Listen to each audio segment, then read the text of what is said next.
Sino pinabayaran nyo sa media relations niyo? Yung mga bobo niyong vloggers!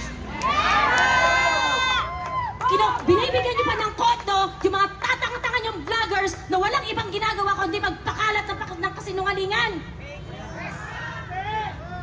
Pagkatapos, binabayaran nyo sila para balik na rin kaming hindi mga bayad. Na kung hindi tayo papalag ngayon, tuyo ang dugo nating lahat. Illegal drugs, pro-war on drugs, Miss Cathy Binag. Malakpakan po natin. Maganda po ang ginawa ni President Duterte na paglalaban. Thank you po. I love you also. I love you. I love you. Hi, from Canada. Wow. Thank you so much. Ayan.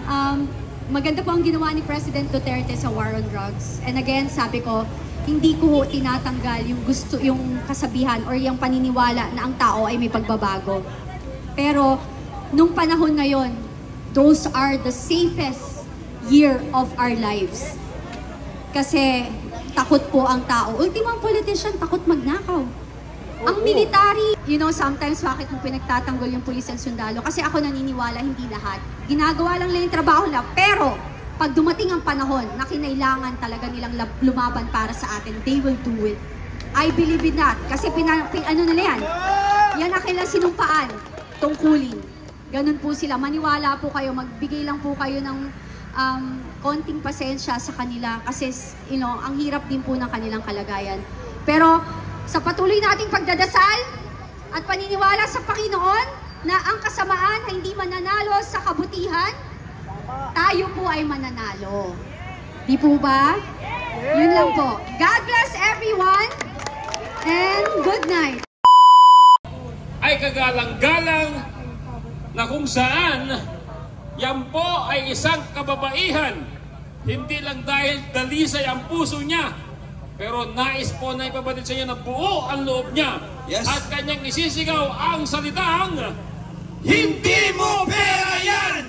Walang iba kundi si Miss Joey Cruz! Magandang gabi sa inyo lahat. Sa mga hindi po nakakakilala po sa akin, ako po si Joey Cruz. Sa social media po ako po. Ang pangalan ko po ay Joa Divi. Ayan. Nakakatuwa po, no? Kasi kahapon nandito rin po ako at mas maliit yung crowd at nakakatuwa na ngayon. Dumadami na tayo! At sana, no, sa mga susunod na araw, mas lalo pa tayong dumami. Kagaya nga ng sinabi ko nung kagabi, ang isa sa mga matinding problema na meron tayo ay hindi kasi alam ng mga kapwa natin Pilipino kung ano eksakto ang problema. Simple lang, unang-una, inuubos nila ang pondo ng ating bansa.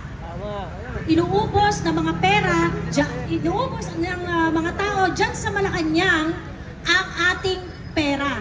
Inuubos ng mga buwaya dyan sa House of Representatives ang ating mga pera. Galit na galit sila kay Inday sa 125 million na confidential funds.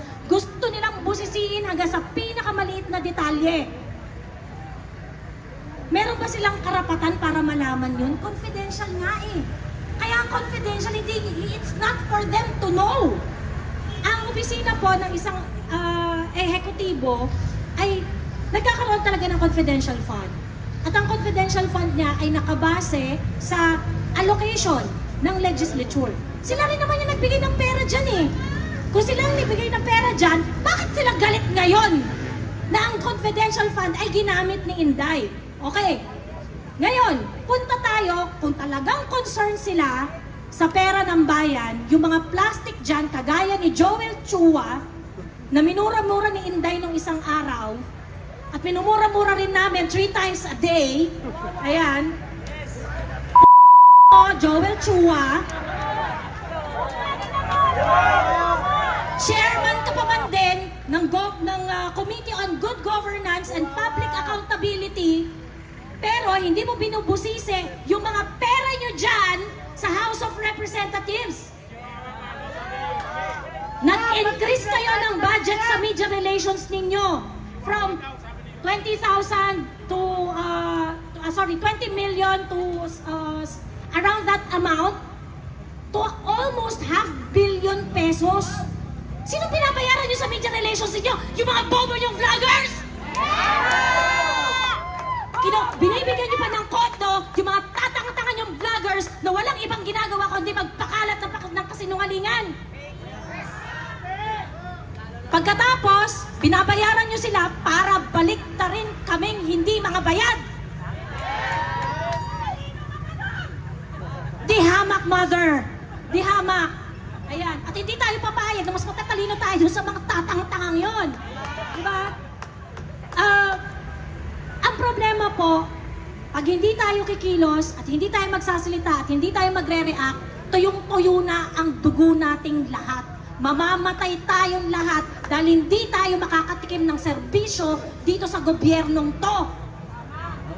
Galit na galit kayo sa 125 million pesos na confidential fund, pero yung trilyong pera na dapat para sa infrastruktura, edukasyon, ospital, para sa mga Pilipino, hindi nyo binubusising mga dyan sa Kongreso. Na-a-agit na naman ako. Ang kakapal ng mukha nyo, hindi nyo pera yan!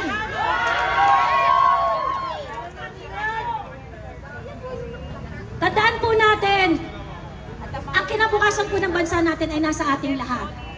At ang trabaho natin ay, at ang assignment ng bawat isang nandito, at natutuwa ako dahil pagkatapos ko pong magsalita kahapon, ang daming nag-message sa akin. Miss Joey, kinausap ko yung mga kaibigan ko. Miss Joey, kinausap ko yung nanay ko. Pinaliwanagan ko sila, naiintindihan nila ako. Miss Joey, yung kakapatid ko, kakamping, kinausap ko about this.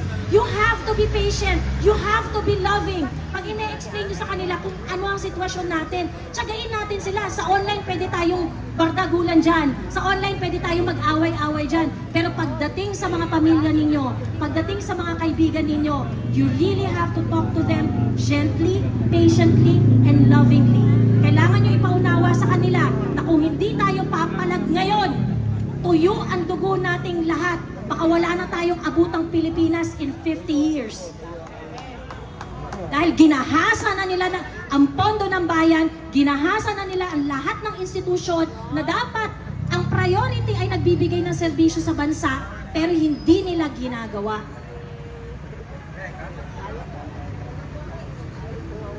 Sana po, sa mga susunod na araw, dumami tayo.